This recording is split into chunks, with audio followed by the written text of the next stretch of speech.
Hello! Today we're going to talk about 3 therapy myths and we're going to debunk them.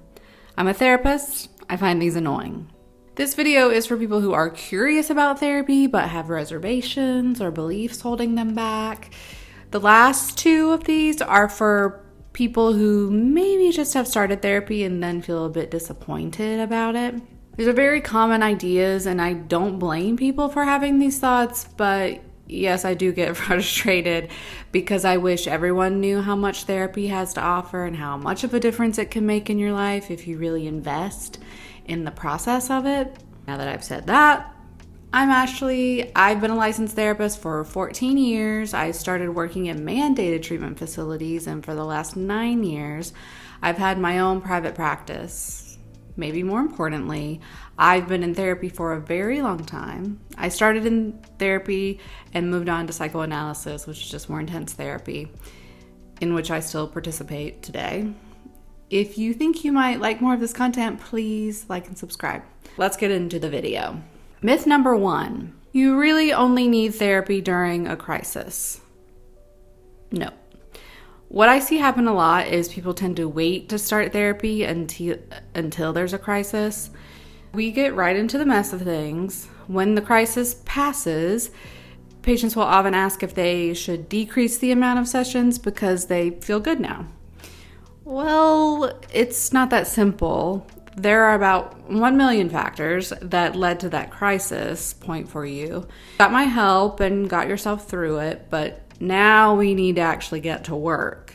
It's this time where we can begin to look more closely and deeply at all those factors that contributed to the crisis. The point is to avoid another crisis to the extent it's possible, or to at least set you up with improved thinking, insight, emotion regulation skills with which to navigate the next potential crisis. Like, say a patient comes to me while they're in the midst of a narcissistically abusive relationship.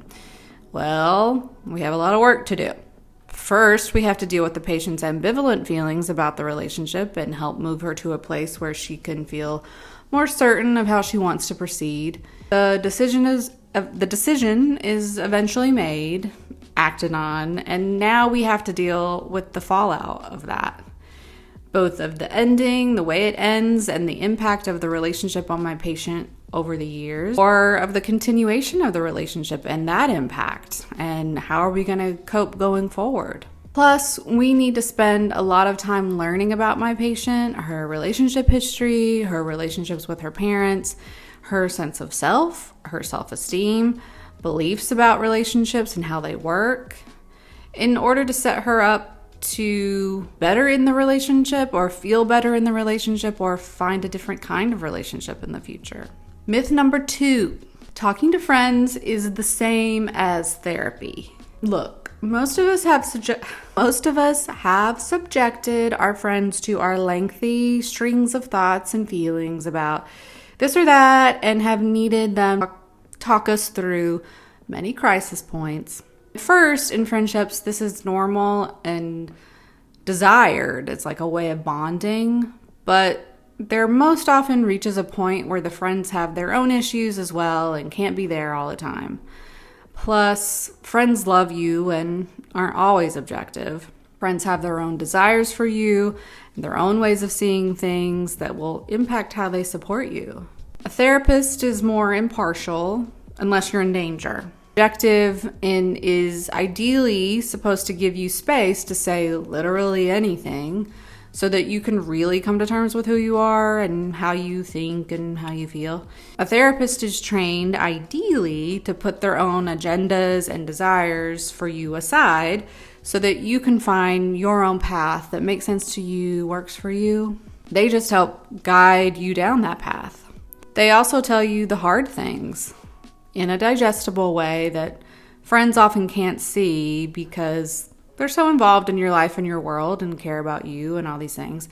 Or they're not able to formulate the thing that a therapist might be able to formulate. They'll often say they have plenty of friends and family to talk to, they don't need it. And I think really they're just scared of actually being seen. Being seen by a therapist is a totally different way of being seen than from your friends and family. And that's a lot of us. We really want to be seen, but we also fear it. You'll feel better right away. Now, this is tricky. Most people will feel better right away just having spoken to someone and started the process. If you're lucky, you'll feel more heard in that first session than you ever have. But then you might notice that therapy feels hard and it's making you feel and think about all these things that you haven't for a very long time, and that doesn't really feel good. I always tell my patients up front that they will feel worse before they feel better. Most likely, you're coming into therapy with defenses against things you haven't wanted to think about or examine or feel. And even though you kind of know therapy is about experiencing all of that walled up stuff, you still may feel like it's too hard and you're unsure if it's worth it. But it is. You just have to hang on. But also, the process itself can help you feel much better along the way. You're getting to speak to things that you haven't been able to. Someone is listening intently and really thinking about you. You're feeling safe, hopefully, and getting more and more comfortable with yourself little by little. The list goes on. Next myth. You should feel better after each session. I'm not sure where this idea came from, but it frankly is an idealized and naive view of therapy and how emotions and patterns get embedded within us. If each session is wrapped up with a bow, something's not right. It could mean you're not going into the necessary places in order to produce real change, like there's an avoidance of something difficult. Or it could mean your therapist struggles with going into difficult places with you and letting you be in it.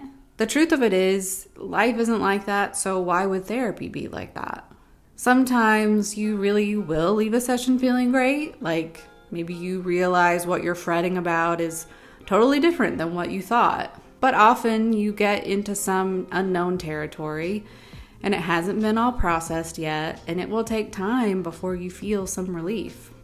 But that doesn't mean you're not making progress. In fact, it's the opposite. Plus, it teaches you tolerance of your negative emotions. The last thing I want is to contribute to my patients tolerating their negative emotions less. You may think that's why you're going to a therapist, to help you feel better, but a therapist is there to help you grow as a person, not just feel better superficially. So those are my thoughts for today. That's that on that. And I want to thank you all for watching. And if you liked what you saw, please like and subscribe. And here's probably another video from me that you can watch. Bye.